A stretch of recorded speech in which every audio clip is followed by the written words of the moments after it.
Good evening बच्चों, आज हम लोग देखेंगे कि quadratic equation, what is the quadratic equation, how to solve the quadratic equation very quickly within few second and what is the standard form of the quadratic equation. तो quadratic equation actually होता क्या है? An a equation with one variable in which the highest power of the variable is 2 is known as the quadratic equation. अगर हमारे पास कोई एक equation है जिसका हाईएस्ट पावर अगर 2 है तो उसको हम लोग क्या बोलते हैं कि वो हमारा कोऑर्डिनेटिक इक्वेशन है। और ये इसका जनरल फॉर्म क्या होता है? A x square plus b x plus c equal to 0, जो कि हमारा यहाँ पे ए बी एंड सी क्या है? ये हमारे नंबर्स हैं। और इसमें जो ए है ये 0 नहीं हो सकता, ये नॉट इक्वल टू 0, ये हमारे 0 नहीं हो सकते हैं। जैसे ये हमारा क्या है? स्टैंडर्ड फॉर्म है, जनरल फॉर्म है।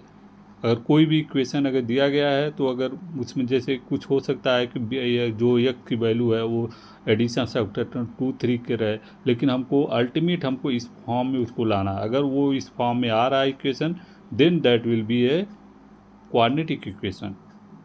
अदरवाइज वो इक्वेशन कोऑर्डिनेटिक इक्वेशन नहीं होगा। वो इसका standard form a x square plus b s plus c, अगर कोई भी इक्वेशन अगर इस फॉर्म को फॉलो कर रहा है तो क्या होगा? कोऑर्डिनेटिक इक्वेशन होगा। और ए नेवर 0, ये इसका 0 नहीं हो सकता है।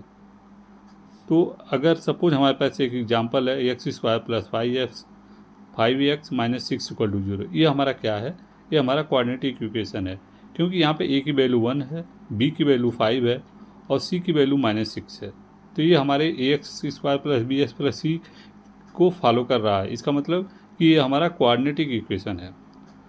अब quadratic equation if one root of 5, एक हमारे पास एग्जांपल लेते हैं। If one root of 5x square plus 13 प्लस k equal to 0 is the reciprocal of the other, then the value of k is. तो इसका वैल्यू क्या, के की वैल्यू क्या होगी? जो कि हमारा ये के है, इसकी वैल्यू फाइंड आउट करना है। तो क्या होगा? तो यहाँ पे देखेंगे कि प्रोडक्ट ऑफ द रूट, हम लोग को पता है कि प्रोडक्ट ऑफ द रूट क्या होता है? सी बाई ए होता है, जो कि सी हमारा यहाँ पे क्या है? यहाँ पे के है और ए हमारा यहाँ पे 5 है। तो प्रोडक्ट ऑफ द रूट हमारा यहाँ पे क्या है? दिया है कि अगर एक रूट अगर अल्फ़ा है तो दूसरा उसका रेसिप्रोकल मीन्स वो 1/अल्फ़ा होगा।